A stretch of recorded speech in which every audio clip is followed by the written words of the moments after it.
High, this is झडपीपीएस दौडगाव. आपण जिल्हा परिषद प्राथमिक शाळा दौडगावमध्ये आहोत आणि आपण आहोत इयत्ता 5वीमध्ये. We are in class 5. आज आपण आपली डेली ॲक्टिव्हिटी कोणती? वन डे वन ही ॲक्टिव्हिटी आपण आज घेतोय आणि ह्या ॲक्टिव्हिटीचा आहे आज डे 40. किती आहे डे 40? आज 40वा दिवस आहे. We have taken the challenge of 100 days 100 structure. आपण 100 दिवसामध्ये 100 स्ट्रक्चर घेण्याचं चॅलेंज घेतलेलं आहे. त्यातला आज 40वा दिवस आहे आणि याच्या अगोदर आपण देअरचं जे स्ट्रक्चर बघितलेलं आहे त्याच्यामध्येच आता आपल्याला त्याची निगेटिव्ह वाक्य करायचे आहे, नकारार्थी वाक्य. त्याच्यासाठी आपल्याला स्ट्रक्चर असेल देअर, इज, आर. म्हणजे जर एक वस्तू असेल तर काय घ्यायचं? इज. जास्त वस्तू असतील तर आर. इथं नॉट वापरायचं आहे आपल्याला निगेटिव्ह वाक्य करण्यासाठी. आणि त्यानंतर पुढचे या ठिकाणी काय असतील? ऑब्जेक्ट असतील. बघा, आपल्याला जर म्हणायचं असेल की खुर्चीवर पेन नाही, बघा आपल्याला काय म्हणायचंय? खुर्चीवर पेन नाही. तर कसं म्हणणार आपण? There is not pen on chair. There is not a pen on the chair. म्हणजे खुर्चीवर पेन नाही. आपल्याला जर म्हणायचं असेल की ग्लासमध्ये दूध नाही, कोण सांगतं बरं? ग्लासमध्ये दूध नाही. हा सांगा, ग्लासमध्ये दूध नाही. हा, There is not milk in glass. There is not milk in glass. ग्लासमध्ये दूध नाही. आपल्याला जर असं म्हणायचं असेल की वर्गामध्ये मुलं नाहीत, हा सांगा, वर्गामध्ये मुलं नाहीत कसं म्हणणार? There are not students in class. There are not students in class. बरोबर आहे. आमच्या गावामध्ये नदी नाही कसं म्हणणार? सांगा.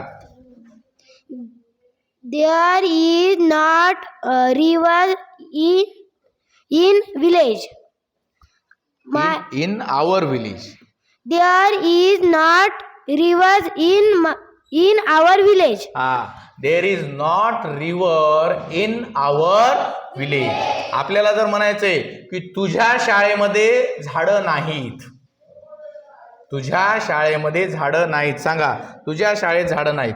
There are not trees in in your school. शाबास. There are not trees in your school. लक्षात आलं का? तुझ्या शाळेमध्ये झाडं नाहीत. चला सांगा बरं, बागेमध्ये फुलं नाहीत. कोण सांगतं? बागेमध्ये फुलं नाहीत. चला, चुकलं तर चुकलं, प्रयत्न करायचा आहे. बागेमध्ये फुलं नाहीत. हा चला सांगा, बागेमध्ये फुलं नाहीत. There are not flowers. flowers in garden. हा, there are not flowers in garden. म्हणा बरं.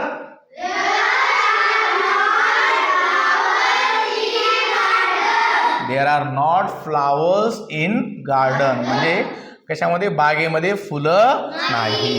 बघा आता आमच्या शाळेमध्ये मुख्याध्यापक नाहीत. हेडमास्टर. आमच्या शाळेमध्ये मुख्याध्यापक नाहीत. सांगा. There is हा बरोबर आहे. there is not headmaster. headmaster in our school. हा पुन्हा एकदा फास्ट सांगा. There is not headmaster in our school. There is not headmaster in our school. आमच्या शाळेमध्ये मुख्याध्यापक नाही. बघा या ठिकाणी आपण नॉटचा उपयोग करून निगेटिव्ह वाक्य करू शकतो. म्हणजे वर्णन करत असताना, बघा वर्णन करत असताना एखादी गोष्ट नसेल तर त्यासाठी आपल्याला नॉटचा वापर करायचा आहे. जसं मंदिराच्या पाठीमागं मुलं नाहीत.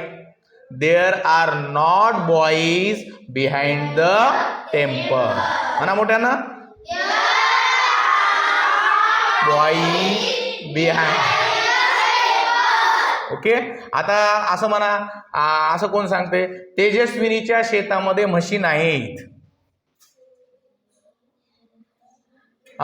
तेजस्विनीच्या शेतामध्ये म्हशी नाहीत, कोण सांगतं?